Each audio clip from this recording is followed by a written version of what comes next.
clorofila é o pigmento verde essencial para a fotossíntese, pois capta a luz solar e permite que a planta produza energia. Com o tempo, ou diante de condições de estresse, como seca ou alta salinidade, a planta inicia a degradação da clorofila. Esse processo é natural e ocorre principalmente durante a senescência das folhas ou a maturação dos frutos, permitindo que nutrientes importantes como nitrogênio e magnésio sejam reaproveitados.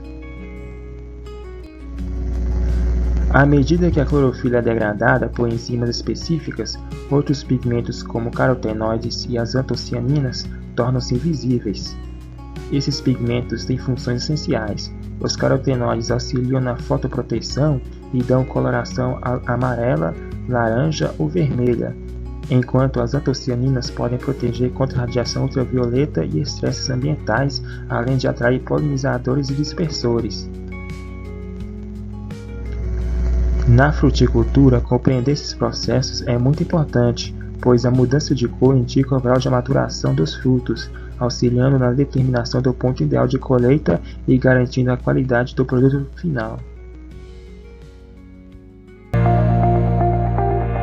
Meu nome é Itamara e eu sou mestranda aqui do programa de pós-graduação em produção vegetal do semiárido aqui em Janaúba e vim falar um pouquinho com vocês sobre o processo de amadurecimento dos frutos, que é um processo natural que ocorre através da degradação da parede celular por enzimas como as celulases, na verdade, as pectinases e as hemiceluloses, que vão degradar esses compostos como pectina e celulose de um fruto rígido, transformando ele em um fruto mais macio, mais saboroso e pronto para consumo, que seria o fruto maduro. Aqui eu trouxe esses dois frutos para exemplificar para vocês. Aqui sendo o fruto imaturo, rico ainda em componentes como pectina, celulose, e aqui um fruto já na fase de amadurecimento, né? Na verdade ele já está entrando em senescência, que eu trouxe aqui para exemplificar para vocês, que já passou por esse processo dessa degradação dessa parede celular, onde ele se torna mais maduro, mais palatável e pronto para o consumo. E é isso que eu tinha para falar com vocês hoje.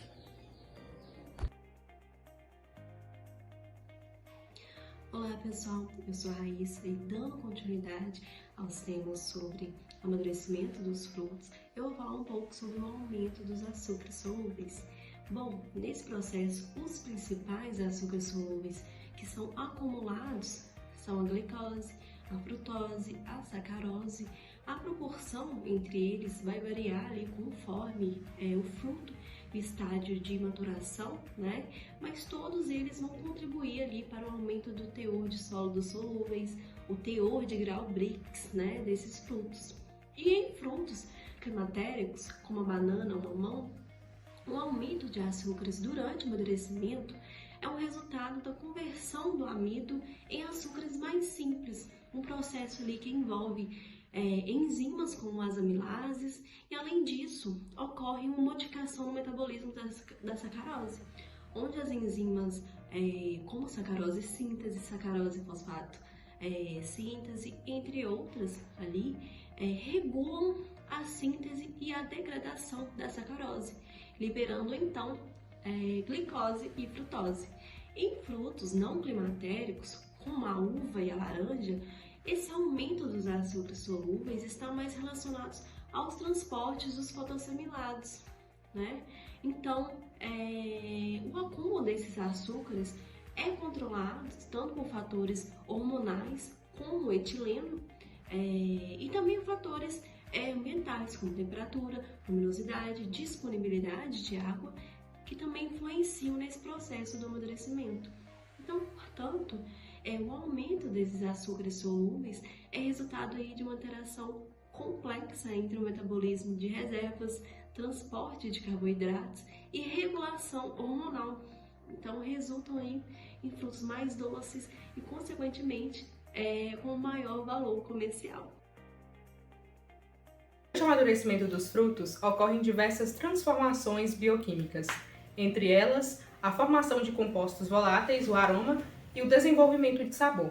Agora eu vou falar sobre essas duas transformações tão importantes que ocorrem durante esse processo de amadurecimento. Os compostos voláteis são moléculas pequenas e altamente evaporáveis, que se desprendem facilmente do fruto e são percebidas pelo nosso olfato. Eles são os principais responsáveis pelo aroma característico de cada fruto. As principais classes químicas dos compostos voláteis são os estéreis, que conferem notas frutadas, aldeídeos com aroma verde, típico de maçãs verdes e peras pouco maduras, alcoóis com aroma herbáceo e frutado, terpenoides com aromas cítricos, florais e herbáceos, que é muito comum em frutas de clima quente, como manga, limão e laranja, furanoides com aroma doce e caramelado, e os compostos nitrogenados e sulfurados, que são aqueles que conferem aromas mais fortes e muitas vezes indesejáveis. As principais enzimas que participam ativamente desse processo são a lipoxigenase, álcool desidrogenase, álcool acetiltransferase, carotenoide dioxigenase, aminoácido descarboxilase. Essas enzimas estão diretamente ligadas a diferentes vias metabólicas do fruto, chamadas vias biosintéticas, que são responsáveis por gerar os diversos compostos voláteis. Destacando-se as principais vias biosintéticas, temos a via dos ácidos graxos, responsável por aldeídeos, alcoóis e estéreis, via do mevalonato, que origina os terpenoides, via dos aminoácidos, responsável por compostos de aroma a partir de leucina e isoleucina, e a via dos carboidratos, que formam os furanoides e outros compostos voláteis doces. Já o sabor é uma percepção integrada de estímulos gustativos, olfativos e táteis. Ele depende basicamente de 3 componentes principais: açúcares, ácidos orgânicos e compostos fenólicos. Os principais compostos relacionados ao sabor são açúcares solúveis, como glicose, frutose e sacarose, responsáveis pelo sabor doce, ácidos orgânicos, como ácido cítrico e málico, que são responsáveis pela acidez e frescor, compostos fenólicos e taninos, que podem dar adstringência e amargor, e outros aminoácidos livres e compostos secundários, que podem contribuir com outras notas.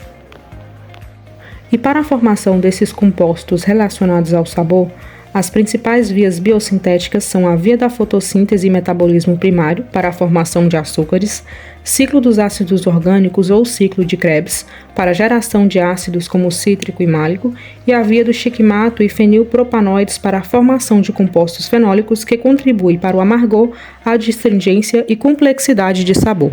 E dentro desse processo de formação de sabor, as enzimas que irão atuar diretamente é a sacarose sintase invertase no metabolismo dos açúcares, melato desidrogenase citrato sintase no metabolismo de ácidos orgânicos e a fenilalanina amônia liase na formação de compostos fenólicos.